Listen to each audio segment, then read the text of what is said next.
We are the Lab Doctors. I'm Amanda. I'm Dorothy. And I'm Zhao Yong. We are biomedical researchers who realized we still have a lot to learn about science. So why not join us on this quest?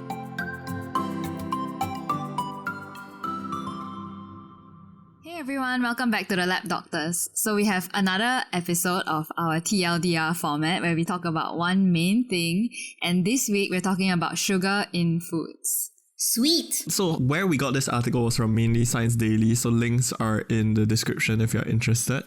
It's titled Reducing Sugar in Packaged Foods Can Prevent Diseases in Millions. I don't know what they mean by in millions. Do they mean like money? Do you think it's money or I think in it's people? people. Either way. The main thing is that they are saying that if we cut down sugar in packaged foods, so just by cutting like 20% of sugar, so I think this is all sugar, not necessarily a particular type like sucrose or whatever, but cutting 20% from packaged foods, so these are, I assume, sweets like candies. I assumed it was anything like drinks, foods like Pop-Tarts. I don't know why I thought of Pop-Tarts. Like biscuits, snacks, but I think even all those other savory foods that you think of might have sugar in them, like sauces and all that. Yeah, definitely. Yeah, so as long as it's packaged, so not fresh food, I guess. Yeah. Maybe even canned foods. Like man-made. Yeah. Well, yeah.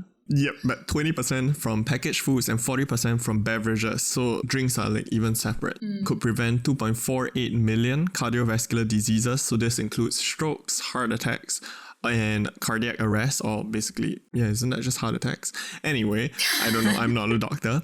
But that would also prevent 490,000 cardiovascular related deaths, and also could prevent 750,000 cases of diabetes in the US over the lifetime of an adult population. So that's actually quite significant. Yeah. And that's it. Of course, excessive sugar intake can also cause dental problems. It can impact, again, blood glucose levels, and that's also associated with diabetes and cholesterol.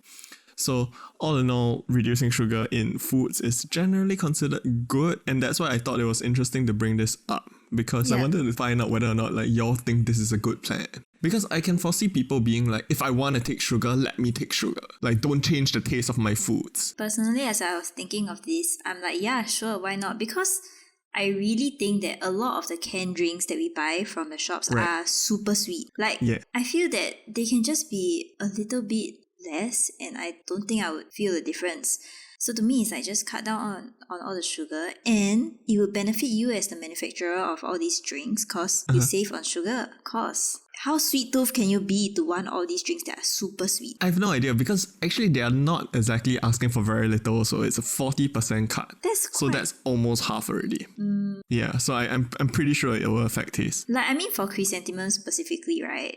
I can't remember what brand, but there's like the less sugar one, and I feel that it's still considered sweet. Yeah, as in, so like for me personally, I'm like, if you cut sugar from the drinks and don't even let me drink it, that's even better. And then you tell me in my face, so you need like clear labeling, like this is less sugar and that's why it sucks in taste.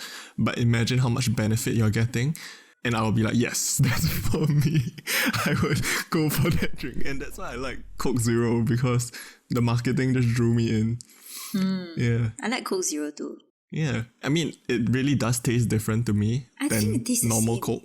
In fact, I think it tastes nicer, but to some people, it just tastes worse. Yeah. I feel like there's a slight difference, but because it is healthier, supposedly, then I'm like, I don't mind it anymore because I don't drink normal Coke, you know?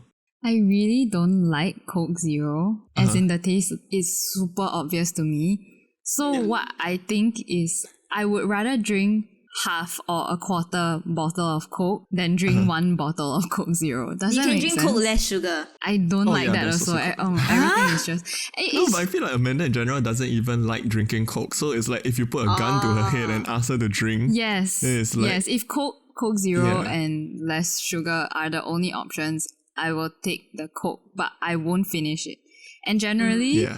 I won't finish the whole bottle. I will just put it in the fridge or something and then drink it later. So, I don't know. There's a lot of ways around it. But I think you guys are severely underestimating the people who have sweet tooth. And really? No, I'm not. Because I have sweet tooth. Oh my god, you have no idea how many M&Ms I used to eat. It's crazy. I have like a jar. I have a jar of specifically to put. To put M&Ms previously. As in, but now I stopped. don't think people would be okay with reducing sugar content of their favorite things by 40%.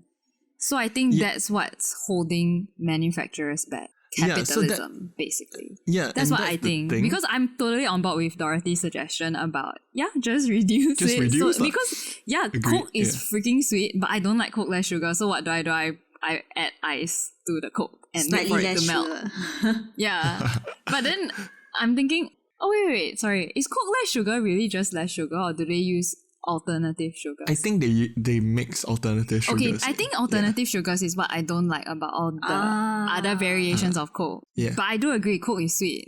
As in, so does that make sense? That's my preference. Like, it's personally. not even your preferred drink to start off with. Yes. Yeah. I think the thing that I consume the most with sugar in it is milk tea, like hot milk tea. But other than that, I don't usually gravitate to sweet drinks or maybe iced lemon tea. Yeah, so that's the thing. So for all these things, it's not actually, they're not asking for just a flat reduction. They are like saying you can tweak your drink, like what you put in the drink as much as you like, so that if it tastes, better or the same, then that's fine as long as the sugar content itself is lowered. So it's not just like, you have to cut. That there's supposedly this thing that is like, there's a time period to let you adjust. So why I'm talking about this is because that article specifically said that countries that have success in sugar reduction policies include UK, Norway, and Singapore. And I was like, do we have sugar reduction policies? Yeah. And so I was just like, really, man? So I went to look into it, and apparently before you go away from the article, that article is super cool because they did the modeling as well. Yeah, if you're curious, you should totally check it out because there's basically a lot of statistics, but it seems convincing. I was convinced. So. I was very convinced. Okay, anyway, I just wanted to hype up the article a bit because Science Daily, does it need more publicity, or do just people that I know not read Science Daily? I feel like not a lot of people, unless it's like very interesting or controversial, But going to the case in Singapore, so apparently there has been a push towards reducing sugar. So there's this idea of reformulation, and there's also this idea that by the end of 2021, which is what is crazy to me because exactly. It's supposed to be by the end of 2021, pre-packaged non-alcoholic drinks with high sugar or saturated fat, so not just sugar, will have to display nutrition labels from grades A to D. And so like they categorize the different grades. I assume A is the best and D is the worst because we are an Asian country. Of course. And I that's the thing about this grading system. Just by it having an A, I just want to drink the A stuff now because I feel like I need to get that. Oh my goodness. I'm not even kidding. This is crazy how much it's affecting my psyche, but okay, so some examples of stuff in A includes water, unsweetened tea, and skim milk. So this is not even like, this is stuff that you don't even consider sugary drinks anymore. I wouldn't, water, yes, but the rest. Exactly. And then B is low-fat milks, diet drinks. So I think that's your Coke Zero. Yeah. Oh, so it's not too bad. Low sugar and fat, 3-in-1s. So I think that's like coffee, Milo, or tea. And then grade C is... I think Milo might be in C though. Oh, right. Yeah, because it's full fat milks, flavored milks, and isotonic drinks. So isotonic drinks are even considered not... Actually, they are not that healthy, but anyway. Lastly, D, then it's the soft drinks and energy drinks and 100% juices. Which is so sad, because 100% juices. Yeah, but fruits naturally have a lot of sugars. That's the problem. Yeah, but aren't they like good sugars? Too much of good sugar is still bad for you, actually. Yeah. So they want to integrate this Nutri-Grade. Oh my god, this sounds like such a Black Mirror thing. Nutri-Grade system by the end of 2021, which is like, okay, so why this is crazy to me is also because I've not seen this on any of the cans. I've not as well. Yeah. I guess people are staying at home. No, but I feel like we are near the end of 2021 already, and not one company have decided, okay, let's just start putting the labels on. Really? I don't know. It's quite strange. As in, so today I purposely went to take note of the drinks around school, and I'm just like, I don't see it at all. Yeah, so I don't know. But okay, so they want to start off with pre-packaged drinks, and then after that they are going to move into stuff like bubble tea and freshly squeezed juices as well. Bubble tea. I love so I'm like... So this is like, Singapore's war against diabetes. I think the point of all this is like, at the end of the day, do you want to get diabetes? Because as much as it's so far from now, I mean, we are all like quite young still. Yeah. But if you think about how debilitating it is in the future, right, it actually scares me. And my family has like a history of diabetes, so it also scares me a little bit more. Yeah. But yeah, like the late stages of diabetes, recently I heard of this case where it's like, then amputation and stuff. You'll just be like, then I'll just amputate my feet lor, amputate my toe lor, like that, right? But the thing is like... Oh, people say these things? No, I mean, as a young person, I'll just be like, I'll deal with it next time. But I just, I think it's more of the younger, you don't really care, you don't want to be controlled. And so amputation is actually like, I heard it's very painful. It's not just like, then it's painful, but it's painful after that as well. Right. And also like you get phantom pains, right? Is that what you're talking about? Yeah. Just affects you all quite randomly. And also like once you get an infection, I mean you can say, okay, I amputate this much of my body just to prevent the spread of infection. But once the infection gets to the bone, you can't really do anything because drugs do not reach the bone. Yeah, they don't target it well. So, and you can't say like, I'll use like all sorts of antibiotics to treat this infection because you can't eat all the antibiotics because then you'll be susceptible to all kinds of diseases. So it's just so complicated to deal with diabetes. And I don't ever want to get to that stage. So to me, it's like, I think maybe not 40% for a start, or maybe not 40% as the default, but like I think every drink company can afford to lower it. Like their max sweetness can be lowered. Right. Agreed for sure. That's drinks only. I think just circling back to what we talked about last week, not just diabetes, obesity. So over consuming sugar is also one of the, leading factors that lead to obesity and high BMI. And we talked about it last week as well. It's not just, it's the whole society, like every single country, their obesity rate is increasing, and it's because of the foods that we consume. So I think at least hopefully this would be in the right direction out of that, or to counter that, because if you just go back towards where we used to be, wouldn't it be better? Yeah, I think so. Yeah. Ultimately, I'm like, if you feel that, the stuff that you're buying is not sweet enough, then just carry sugar with you and add it yourself. Yeah, that's what I was thinking. Yeah. It's just that you can't dissolve it well in cold drinks, I guess. But just stir a little harder. Burn a bit more fat before you add in more sugar. Actually, I have a question for you all. Do you read the labels on drinks and whatever? Oh, now I do. Oh. As in, because I'm getting older and more frail. Oh, okay. Now I do. Like your metabolism is going down, so you'll be like, how much sugar am I taking? How much calories am I? Yeah, exactly. Okay, I always look at the labels. Wow. Or like maybe I just like going to the supermarket. I feel like maybe that's why Amanda's body is like optimized, because she has always cared about these kind of things. No, also, okay, so some people in my family have hypertension, so then you'd have to look at the sodium content. And then some people have diabetes, so then you have to look at the sugar content. And then if you're watching your weight, you should look at the calories content. And then, it's always a good thing to look at the total fat and especially saturated fat. And I think I'm just a nerd about all these things. I just like to look at everything and compare it. So I think this great thing would totally work on me, because sometimes I can't decide which fruit juice to get, the less sugar fruit juices, and I just see which one has less sugar. Because to me, I'm thinking, I kind of feel like apple juice, but I also don't mind drinking orange juice. So how do I decide? I decide by which one has less sugar. So I love looking at labels. So I feel like this would totally work on me. Yeah, actually now that you say it, like to someone who's not that like into looking at like, I don't know what does sugar do to me and that kind of thing. Then they'll just see like the grading, and then they'll just be like, today I feel like I want a healthier drink, I'll just take the better grade. It's so simplified. Agreed. Yeah, it's very smart. But also the A thing, then I want to get my A. Imagine like there's a grading criterion. You're like, how many A drinks do you drink this year? And how many D drinks do you drink this year? And it's like, what if you get rewarded? Yeah, like what's that? The health what app? 360. Health. Yeah. Healthy 360. Is it Healthy healthy? 360. I think so. Yeah. Obviously 365. 365. Yes. 365 days. Yes. Yeah. I guess so. Speaking of other things that the government can do, so as you all know, I'm from Malaysia, so I was thinking, let me just Google to see what Malaysia is doing.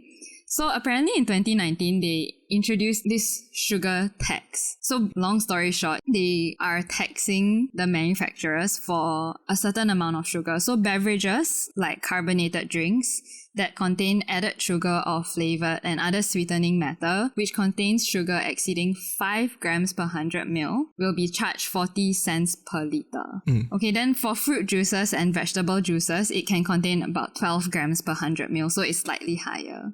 So they're saying, so economists have done the math, and they say for every 10% price increment of sugar sweetened beverages, consumption will reduce by 10 to 12%. So their whole thing is that taxing sugar sweetened beverages can reduce sugar intake. So I'm not really sure whether this actually worked. And then their whole plan is the revenue generated from the tax can be used to implement obesity prevention programs. So it's basically funneled back to all these campaigns and educational activities or nutritional education for the public as well. So this is taxing the manufacturers. If I'm not mistaken, that's what I understand from it. It's a bit more complicated than that.